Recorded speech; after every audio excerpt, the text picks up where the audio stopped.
Parcours du français, la sixième année primaire, l'unité didactique numéro 2. Aujourd'hui, nous avons l'évaluation et la consolidation de l'unité didactique numéro 2. La page 50, 51, 52, 53 et 54.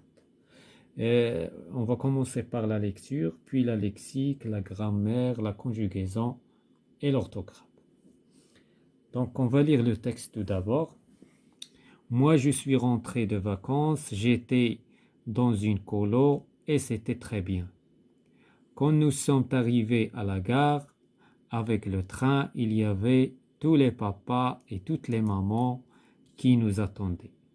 C'était terrible. Tout le monde criait. Il y en avait qui pleuraient parce qu'ils n'avaient pas encore retrouvé leur maman et leur papa. D'autres qui riaient parce qu'ils les avaient retrouvés.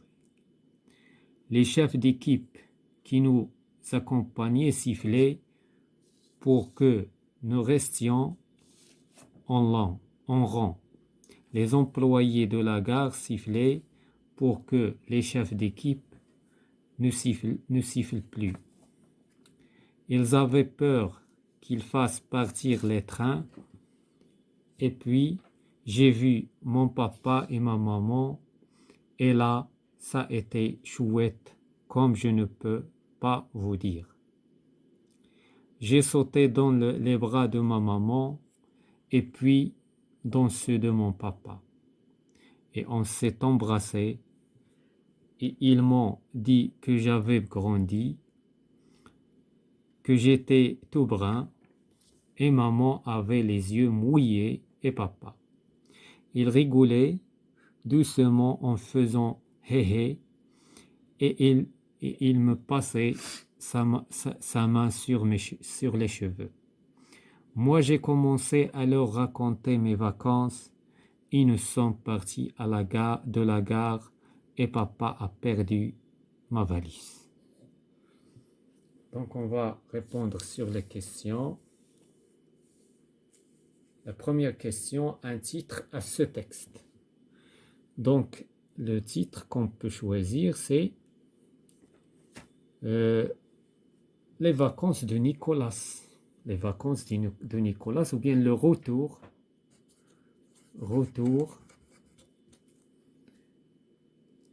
de Nicolas des vacances. La deuxième question, de quel type de texte il s'agit, ou bien s'agit-il? Donc ce texte, c'est un texte narratif. Pour quelle raison? Puisqu'il y a l'imparfait et il y a des personnages. Il y a le papa, il y a la maman, il y a Nicolas. Donc c'est un texte narratif.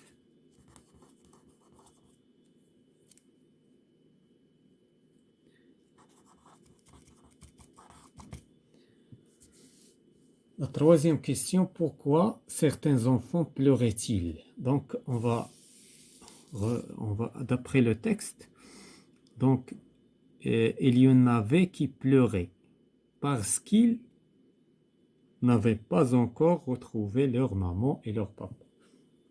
Donc les enfants, certains enfants pleuraient parce qu'ils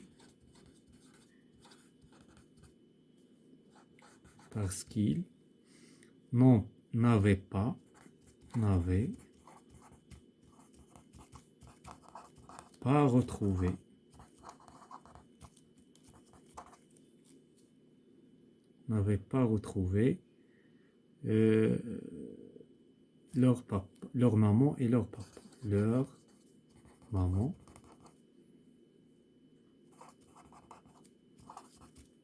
et leur papa.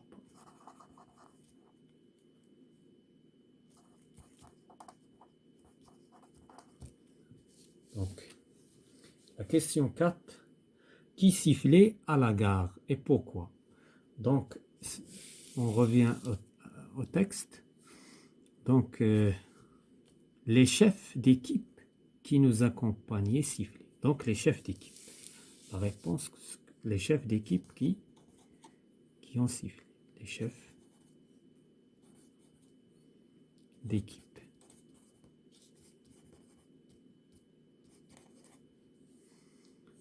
Donc les chefs d'équipe, ils ont sifflé pourquoi? Pourquoi ils ont sifflé? Pour que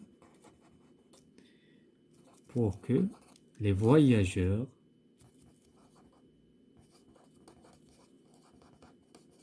restent en rang. Hein? Restent ou bien rester en rang. La dernière question dans ce texte, le narrateur était très heureux, relève dans le texte les mots qui le montrent. Donc ça c'est la question 4. Ça c'est la réponse de la question 4. Ce n'est pas 5, ça c'est pour cette question. Pour la question, quel est le moyen de transport utilisé dans ce voyage? Bien sûr, c'est le train. C'est le train. Voilà, on va passer à la question 6. Le narrateur était très heureux, relève dans le texte les mots qui le montrent. Donc, dans le texte, nous avons des mots qui montrent que ici, il a dit « et là, ça a été chouette hein? ». Je ne peux pas vous dire. J'ai sauté dans les bras de ma maman et puis donc les termes qui montrent qu'il est très heureux, qu'il est très content. Donc, chouette. يعني حسن جميل كتعني je ne peux pas vous dire.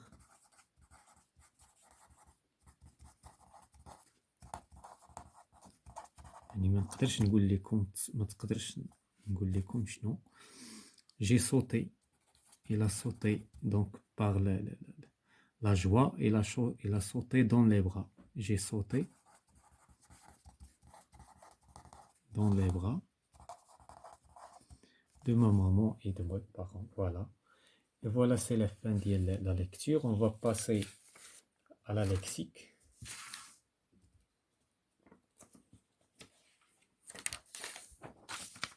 Pour la lexique, c'est la page 51. Donc la lexique, l'évaluation et la consolidation de la lexique. Et premièrement, je m'évalue. La première question, je réécris les phrases en remplaçant chacun des mots soulignés par le contraire qui convient. Donc ici, nous avons des mots qui sont soulignés et on va choisir d'après les 4 ceux qui sont le contraire. Donc ici, nous avons devant. Le contraire de devant, bien sûr, c'est derrière. Donc, qu'est-ce qu'on va dire? Les voyageurs mettent leurs valises derrière.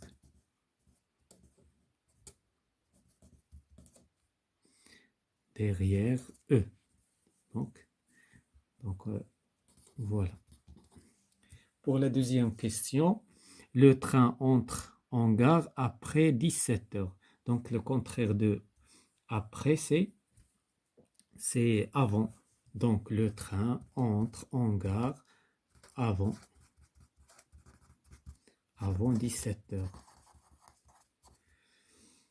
Pour la troisième petit c, il s'installe loin de la rivière. Donc, le contraire de loin, près. Donc, loin, il y a بعيد. Ou près, il y a قريب. Donc, il s'installe près de la rivière.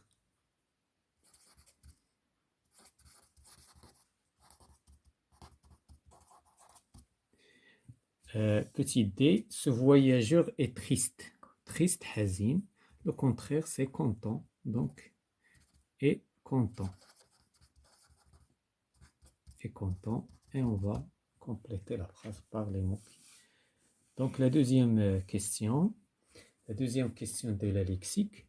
J'écris les phrases en utilisant le lexique suivant. Donc, ça c'est le lexique des vacances. Vacances, guichet, avion, voyager.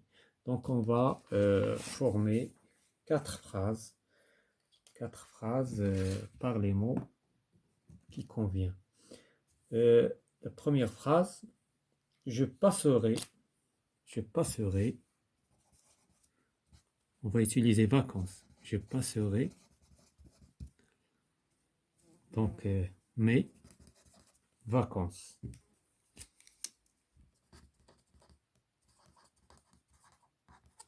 Mes vacances, par exemple, à Agadir. À Agadir. La deuxième phrase est guichet. Donc, j'ai oublié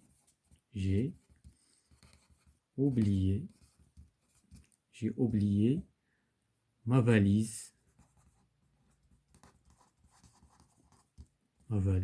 devant le guichet.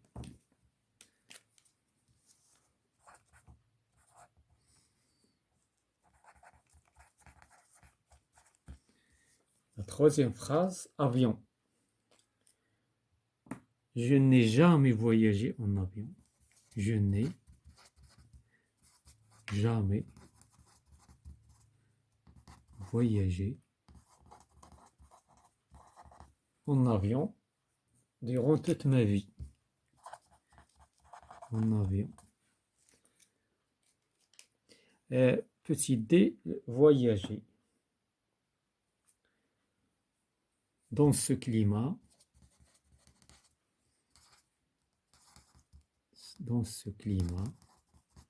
c'est difficile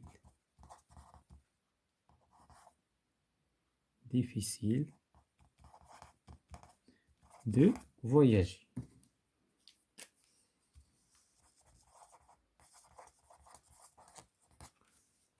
C'est difficile de voyager. Donc, difficile, deux F. Donc, difficile de voyager. Donc, on passe à l'exercice suivant. Je consolide mes acquis. Donc, la question, je classe les mots dans le tableau suivant. Donc, ici, nous avons des mots. On va classer les mots et leur contraire. Donc, peu. On va commencer par peu. Et voilà, donc ici, nous avons 2, 4, 6, 8. Donc, on va les classer. OK. Donc, peu. Le contraire de peu, c'est beaucoup. Yani, qalil, kathir. Qalil, kathir.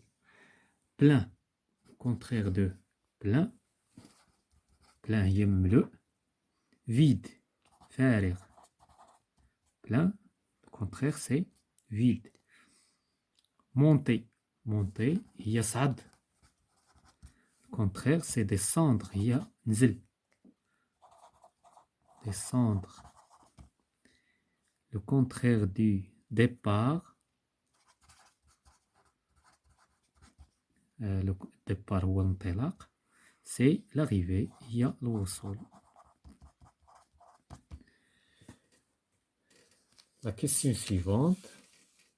Deuxièmement, j'écris 4 phrases en utilisant le lexique thématique relatif au voyage, aux vacances. Donc 4 phrases. Donc la première phrase, on va utiliser par exemple le mot valise. Valise. Donc le mot valise. 4 phrases. La phrase qu'on peut construire, c'est papa, le mot papa prépare sa valise. Donc c'est ça le mot qui est relatif aux vacances. Lorsqu'on entend le mot valise, c'est-à-dire il s'agit des vacances. La deuxième phrase, on va utiliser par exemple le mot train. Train. Train. Le train entre. Le train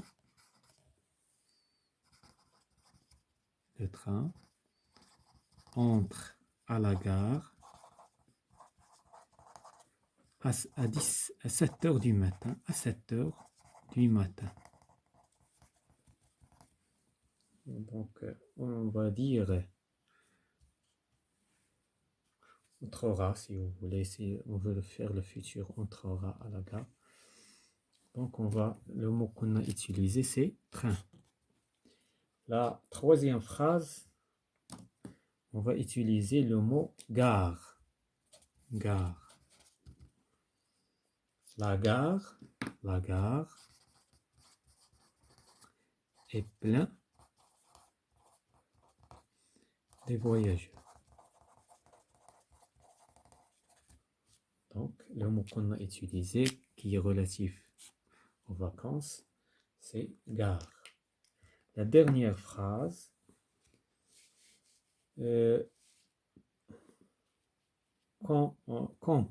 compera, ou bien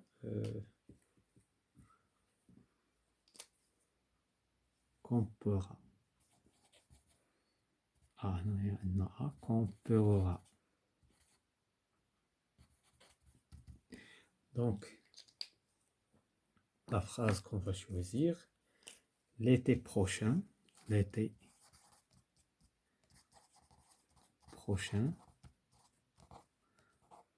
on campera.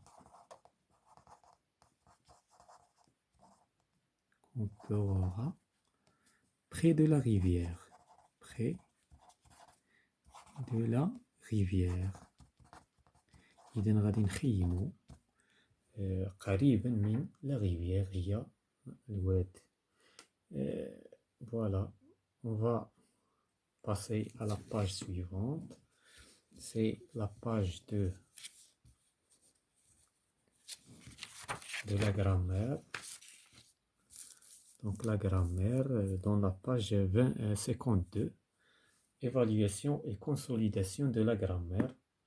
Donc j'écris une phrase en utilisant un indicateur de temps, un indicateur de lieu. Donc pour les indicateurs,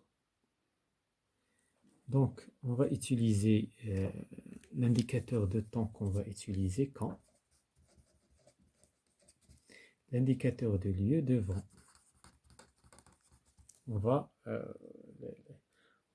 les écrire dans une phrase, on va former une phrase. Donc qu'est-ce qu'on va dire? Quand je serai grand,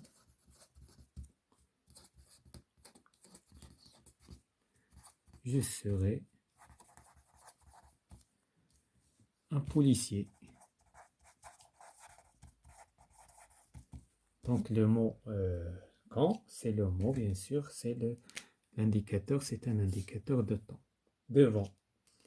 Et devant, on va dire la valise est devant le guichet. Voilà donc l'indicateur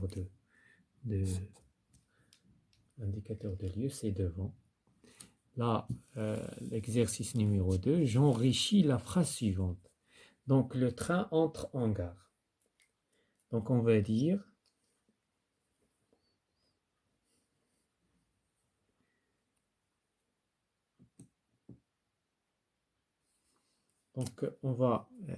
donc la phrase, le train entre en gare. Donc, aujourd'hui, pourquoi nous avons utilisé aujourd'hui? Puisque le verbe, il est conjugué au présent. Donc, aujourd'hui, la phrase minimale, il y a le train entre en gare. Donc, on va ajouter à, par exemple, à 17h, à 17h du soir. Voilà. Donc, nous avons enrichi la phrase par des mots. La question 3, c'est l'inverse. Je réduis. Donc, ici, enrichir la phrase, c'est ajouter des mots, etc. Donc, pour cette phrase, on va faire l'inverse. Donc, pendant les dernières vacances d'été, je suis allé camper avec mes camarades de classe à la montagne. Ok. Donc, quels sont les mots qu'on peut supprimer? Donc, on va souligner les mots qu'on peut supprimer et on va réduire la phrase. Donc, pendant à supprimer je suis allé avec mes camarades, on peut la supprimer de la classe. Camper à la campagne, à la montagne. D'accord, donc c'est ça la phrase. Et on peut supprimer camper. Je suis allé à la montagne, mais c'est mieux de laisser. Je suis allé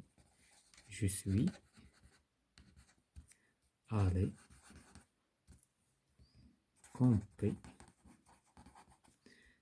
à la montagne.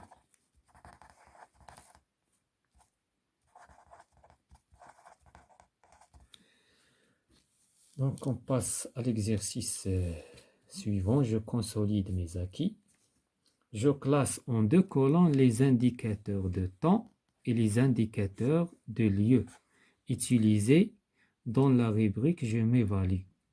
Donc les indicateurs donc quand c'est un indicateur de temps que nous avons utilisé dans la phrase.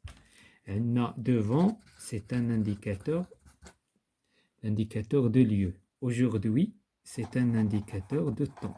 Aujourd'hui, que nous avons ajouté.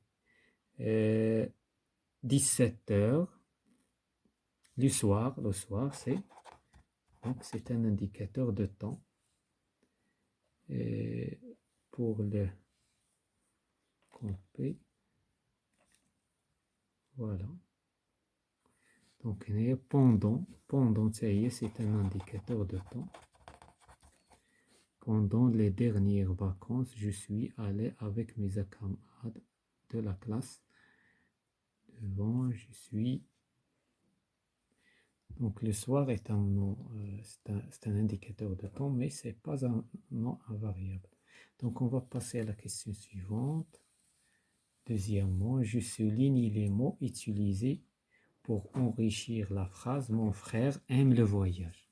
Donc mon frère. Donc ici nous avons mon frère. Ah, pardon, on va souligner l'inverse. On va souligner je souligne les mots ici pour enrichir. Donc ici nous avons grand frère aime le voyage en train avec ses copains. Donc c'est pour enrichir la phrase. La phrase minimale est mon frère aime le voyage.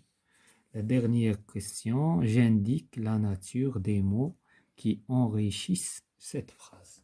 Donc on a un grand, le grand. C'est un adjectif.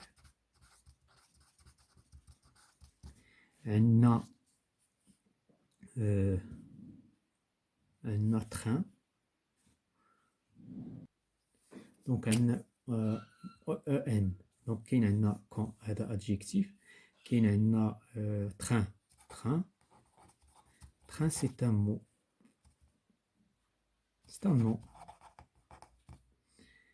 Copain, c'est un nom. Copain.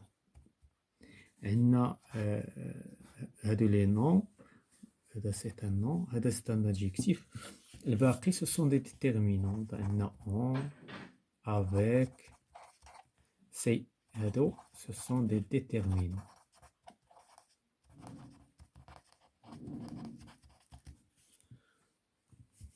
Ce sont des déterminants. Donc on passe à la page suivante concernant la conjugaison. La conjugaison, évaluation et consolidation, la page 53. Je conjugue les verbes entre parenthèses au passé composé. Donc ici nous avons le verbe arriver. Le verbe arriver se conjugue avec être. Donc on va dire le train est arrivé. Ou puisque est arrivé. Puisqu'le train c'est un nom masculin, il n'y a pas un accord, on va ajouter rien. Donc est arrivé. Les compteurs choisissent